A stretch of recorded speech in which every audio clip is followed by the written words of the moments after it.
लेकिन महाभारत में एक बड़ी सुंदर सी बात आती है, सर्ववित सर्वज्ञ आत्मवित आत्मचेता।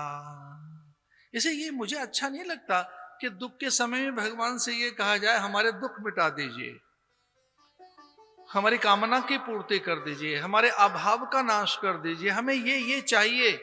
तो मुझे ये भी अच्छा नहीं लगता कि कोई सकाम भक्त ऐसा उनसे कहे। ये भी शरणागति में एक प्रकार का दोष है। अगर वो भीतर बैठा है तो भीतर बैठकर सुन तो रहा है, जानता तो है हमारी आत्मवित आत्मचेता सर्ववित सर्वज्ञ सर्वहित। इतनी बातें तो मारीच जानता है।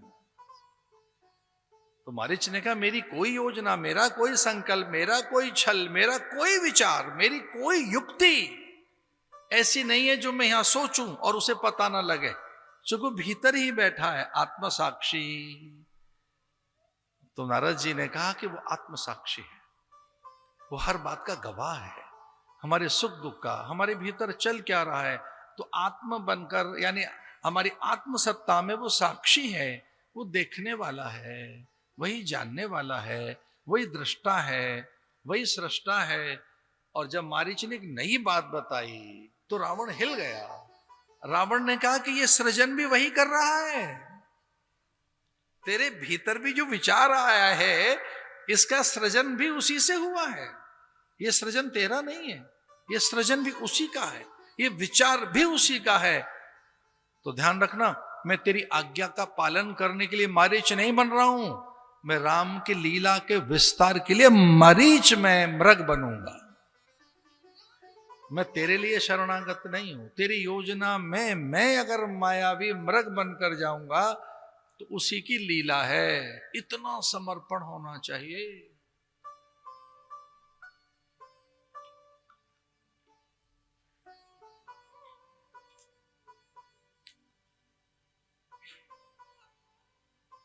वह राम है। प्रकट हुए ब्रह्मा जी, और ब्रह्मा जी ने आदेश दिया, आज गाम ततो ब्रह्मा लोक कर्ता स्वयं प्रभु चतुर्मुखो महातेजा दृष्टुम तुम मुनिपुंगवम। बात चली रही थी कि अचानक भगवान ही प्रकट हो गए और भगवान ने कहा कि मेरी आज्ञा है, चरित्र लिखिए मेरा। भगवान ही प्रकट हो गए, भगवान की आज्ञा से चरित्र लिखने लगे। उनसे पहले लिख दिया, पूरा संपन्न कर दिया। रामगान की, रामायण की, राम गाथा की बहुत पहले से सृजना हो गई, राम से पहले ही सृजना हो गई। रहस्यम च प्रकाशम च यद वृत्तम तस्य धीमतः राम से सहसो मित्रे राक्षसानां च सर्वश नते वाग्नृता काव्ये काचित भविष्यति कुरु राम कथाम पुण्याम श्लोकबद्धा मनोरमा। बहुत पहले वो सब कुछ लिख दिया उन्होंने, हमें लिख दी गई। राम गाथा पूरी संपन्न हो गई, थोड़ी सी रह गई। वाल्मीकि रामायण पहले लिखी जा चुके थे, थोड़ी सी रह गई, इतनी सी, कुछ अध्याय रह गए। ये सीता को ही पता था। उस दिन रहस्य का उद्घाटन हुआ सीता को, जब भगवान की कथा पर किसके हस्ताक्षर कराएं, किसकी सम्मति लें, कौन प्रमाणित करे, तो सीता को ही आग्रह किया वाल्मीकि ने।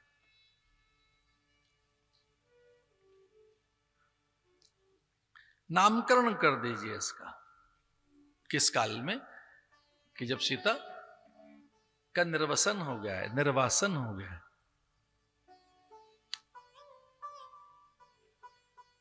संध्या का समय है, राम का आदेश हुआ है, प्रतिहारी पहुंचा है, लक्ष्मण महलों में पहुंच चुके हैं। विश्रांति काल है, प्रतिहारी का आगमन हुआ है, राजाज्ञा पहुंची है। लक्ष्मण थोड़े चकित से हैं और कुछ इसलिए विस्मित हैं कि वो तो मेरा भाई है, वो मेरे स्वामी है, वो मेरे सर्वस्व हैं, वो मेरा परमात्मा है, वो मेरा आराध्य है। तो ये संबंध किस लिए भेजा जा रहा है? ये राजपत्र क्यों है? राजाज्ञा क्यों है? उसके लिए तो सब कुछ त्याग दिया है। मैं वन वन भटका हूं उसके लिए। उसका मुझसे कितना अधिक प्रेम है कि जब वीर घातनी शक्ति लगी, मैं मूर्छित, मेरे प्राण संकट में, कि राम घोषणा कर रहे हैं कि युद्ध विराम कर दिया जाए और कह दो रावण से जाकर मैं हार गया हूं, सीता नहीं चाहिए, मैं अयोध्या लौट जाऊंगा। मेरे बिना जो न जी सके, जो न रह सके, जो मुझे अपना सर्वस्व मानता हो, ऐसा राम जो मेरा परमात्मा राम। अरे छोटा सा राज कर्मचारी आकर मुझे आदेशित करेगा कि राजा ने बुलाया है। कोई अनुचर, कोई दास, कोई सचिव, सेवक, उच्च पदस्थ मंत्री, लेकिन जिस ढंग से राम की आज्ञा आई थी, लक्ष्मण विचलित हो गए थे। क्योंकि वो प्रतिहारी भी कितना उद्दंड है, वो कह रहा है राजा बुला रहे हैं आपको, अभी चलना होगा। ये संबंध शब्द में इसलिए प्रयोग कर रहा हूं, वैसा ही था वो राजा, राज्याज्ञा। राम नहीं बुला रहा है लक्ष्मण को, रामाज्ञा नहीं है, देवाज्ञा नहीं है, ईश्वर की पुकार नहीं है, बड़ा भैया नहीं बुला रहा है। वो जो करुणा संपन्न राम है, जिसमें करुणा है, ऐसा राम नहीं पुकार रहा है। संध्या काल में लक्ष्मण के पास में राजदूत पहुंचे हैं, अभी पहुंचे, और वो खड़ा है कि चलिए आपको लेके चलना है, अब भी चलना है।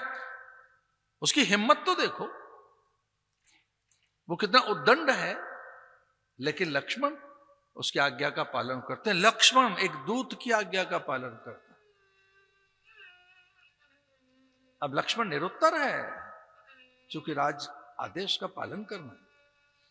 राजा की कोई आज्ञा है, राम की नहीं, भाई की नहीं, ईश्वरी आज्ञा नहीं। आपको राजा पता नहीं क्या आज्ञा दे देंगे, और मैं राजदूत हूं, मैं तो राज कर्मचारी हूं। और रामाज्ञा हुई है कि भोर में सुमंत्र नहीं जाएंगे, सचिव नहीं, कोई सैंदन नहीं, माने सारथी भी नहीं, कोई सचिव सेवक नहीं, दास दासी नहीं, कोई अनुचर और किसी प्रकार का कोई भी अंतरंग सेवक नहीं। रथ अकेले आप चलाएंगे, सारथी नहीं होगा। सीता को रथ में बिठाना, सरयू पार छोड़ाना, हां गंगा पार। और अभी लक्ष्मण अवाक से हैं, और उन्होंने कहा एक और बात, वहां जहां वाल्मीकि का आश्रम हो उसके आसपास, और हां जहां रथ जाने के लिए मार्ग न बचे, जहां जंगल और फिर कोई रास्ता न दिखे, वहां तक, ऐसा कह के राम अंदर चले गए।